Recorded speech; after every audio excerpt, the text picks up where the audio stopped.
Hi guys, Renee here, coming from the Heart Center in Wellsburg, New York, one day before the solar eclipse.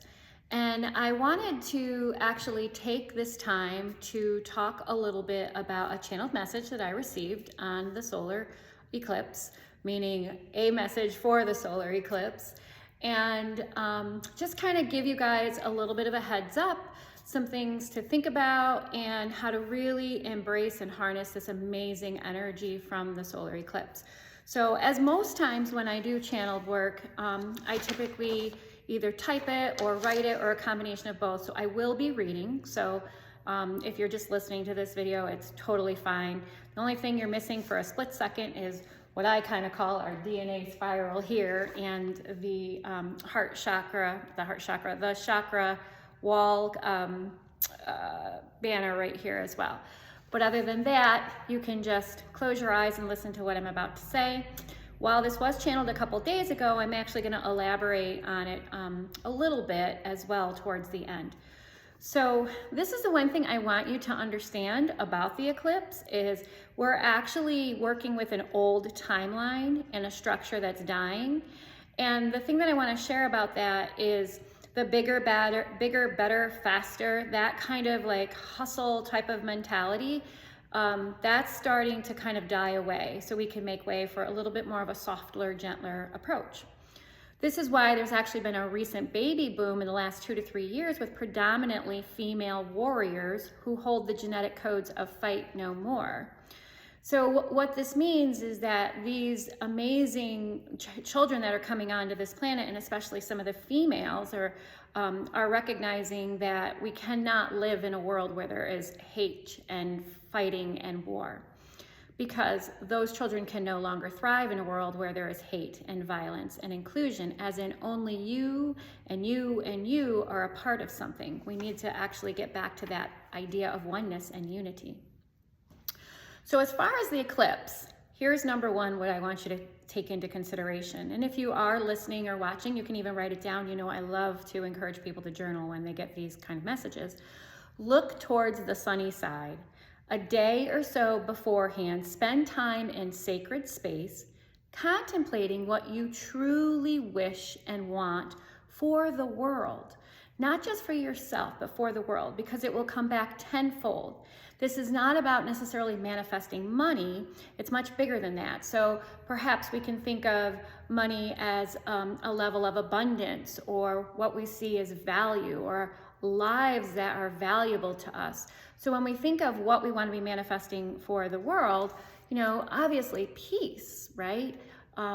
This idea of togetherness, this idea of enough to go around, maybe getting back to gardening and looking at communities that are wanting to work together instead of being competitive. So these are things that you might want to be like really taking into consideration when it comes to manifesting and thinking of the vision, the bigger vision for the world. Perhaps even meditating on world peace at that still point of the eclipse. And I'm going to share a little bit about that in a moment. So it's actually as if the prodigal son and daughter are returning, and you're going to have a chance to witness it in your own town, in your own way. And whether that is in your own backyard, whether you go to a local park, whether you decide to even stay in and just kind of observe it from more of, again, of a silent, more within space, these are all right and just for you. But what I mean by that, the son and daughter returning, is, well, if you think about it, we have father sun and mother moon, or grandfather sun and grandmother moon. So there is, once again, this beautiful opportunity for the divine masculine and the divine feminine in holy union to come together, actually like solidifying and unifying the polarity within us that we struggle with so much in reference to the masculine and the feminine, and allowing it to just be one.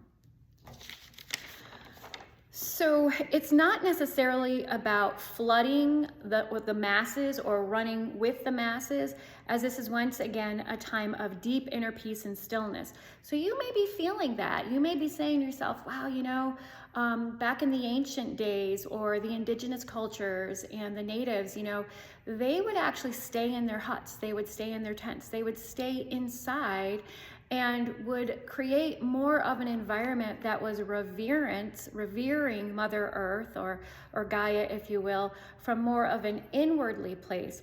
It kind of reminds me, I'm one of those people who for years now, I have waited until the clock struck 12 on New Year's Eve and lit a candle and closed my eyes and went into deep meditation so I could be part of that collective of the stillness and the oneness. Again, it doesn't mean that if you have loved ones that you're going to be with, or if you're going to be partying or anything like that, that is all right and just for you.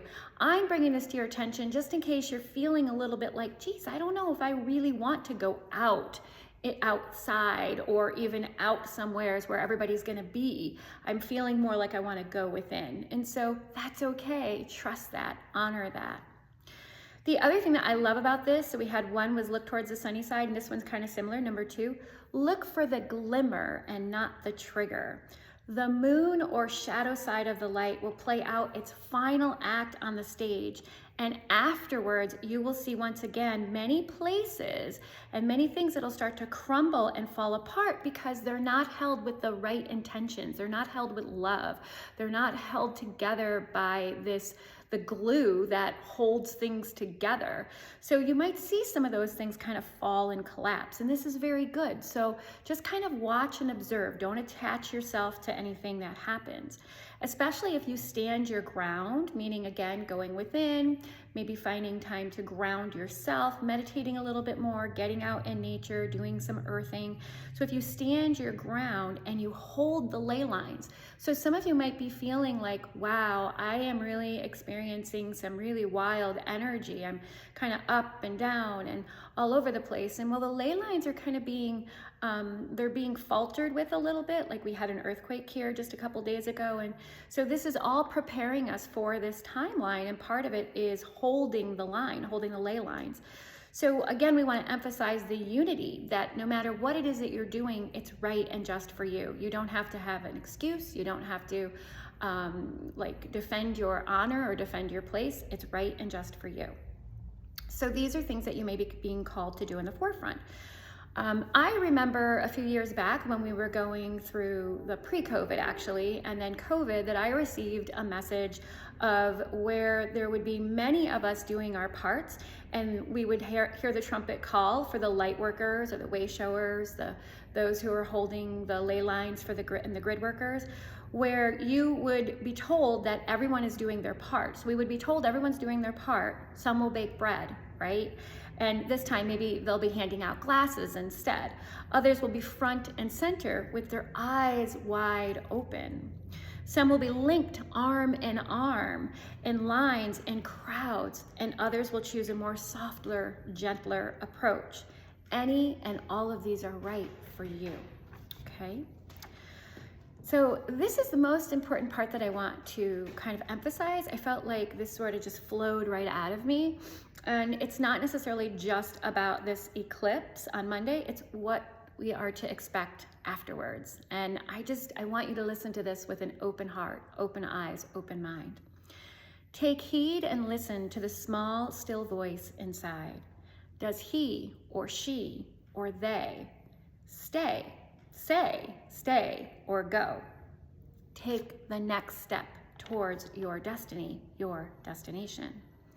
We are not just talking about the world event that's taking place. We're talking about in general. It is that simple. We either listen or we don't. And what I mean by that is we listen to that small, still voice or we don't. Free will comes at a price, but the price is always yours. What value do you place on this price? This choice. Search your heart. So I love how I was kind of being told and shown that free will has a value to it. It has a price. It has a price tag, and it's all about choice. And I felt and saw like a lot of gold when this message came through. Yes, I feel it's very much tied into our ascension. I feel like it's tied into this up-leveling we're all starting to feel, this stepping into a new power or new empowering place. And so I'm going to say this once again.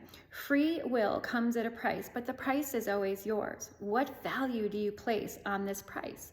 This choice, search your heart and set your soul free. For where there is a will, there is a way. And the more the hearts that lead, the more the soul is set free. So what we've learned is when our hearts are open wide, it gives way for our soul to speak, and it allows our spirit to move forward. And that's what I feel this time is really about. The more the body is comfortable with spirit. So we may be feeling a little kind of lugged down or having these very strange sensations and emotions and ups and downs and roller coaster stuff and weird things happening in our body. But the thing is when we listen to spirit and what it's telling us, the body becomes comfortable with listening to that. Then the heart is open and the soul is set free. So march on, soldiers of the light, to the shining sun so bright, and claim the victory that is yours.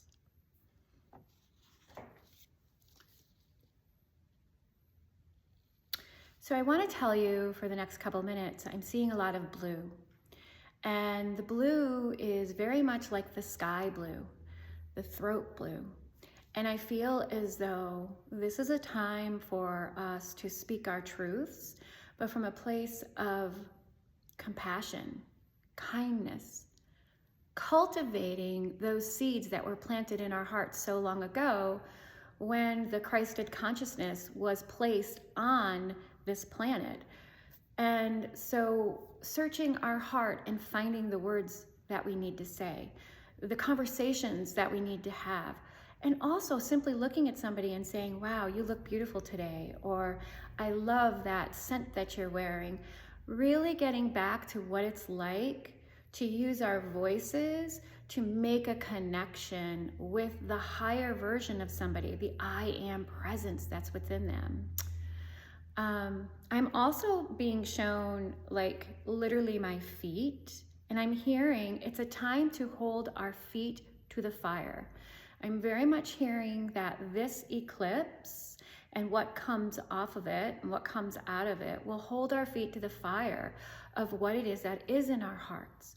So again, if you find time tomorrow or even leading up to that time around 3-4 o'clock here in the on the East Coast, think of what you want to be manifesting, write it down, maybe even speak it out loud into the ethers, into the sky at the time of the eclipse. Or even what I'm hearing, even like 222, that's a beautiful timeline to work with. And then I'm also seeing here in the heart space, and I'm being told that when you are wherever you are at the time of the eclipse, bring your attention to your heart, because it's almost like there's going to be this expansion, this blowing up. You know, we talk about blowing our minds, and it's kind of a funny phrase, right? Because that's not necessarily like, yeah, when we think of blowing our minds, that's like a really like, oh my gosh, that's quite an experience. But what happens when our hearts burst open wide and we set our soul free? That's what becomes of, that's the pillar of light, that's the place of light, that is our birthright to expand and set the heart free. And the last thing I'm seeing is pink. And this is reminding me of this beautiful card, which is called the Memories card. This is in my Inner Alchemy Oracle card deck. And I find this card so fascinating because, as you can see, she, as in Mother Moon, or Mother, is holding the moon and looking into the moon. This is a time of releasing any memories that no longer serve us and pulling from the Akasha or the ether to be able to align with your gifts, align with your abilities, align with the truth of who you are. This is probably honestly one of the most exciting parts of this eclipse, because we will have access to that information. those memories will come down and be transmitted to us from the sun, because the sun has information, from the moon because the moon holds the key codes for the water, the emotions. So this is something that I want you to consider and look at. Where are these memories coming from? What do you intend to release? And what do you want to bring back? Because if we can hold on to memories from past lives that no longer serve us, we can certainly harness the memories from our past lives that serve us now, based on what it was that our purpose and our mission and our gifts are. And if this is something that you want to do or work with me on, I can help you with that. And I will drop a link down in the comments below. And I will also put some information down in case you are interested in the Inner Alchemy Oracle card deck, because it is all about the sun and the moon, the light and the dark, the alchemization of the divine masculine and the divine feminine to bring forth the Holy Child. I want to thank you so much for joining me on this YouTube video. Please like and subscribe and share if you will. I will continually be putting little snippets of videos on here for the weeks to come, and I will give you a different little spots in the sanctuary as well. As you will see, we will be going through a transformation here. So many, many blessings. Embrace this amazing, amazing solar eclipse that we're having, no matter what it feels like to you, whether you want to go in or whether you want to be with a group of loved ones, people, friends, family, whether you want to get in the car and go someplace where you are surrounded in nature. Whatever you feel called to do is right for you. Thank you for joining me.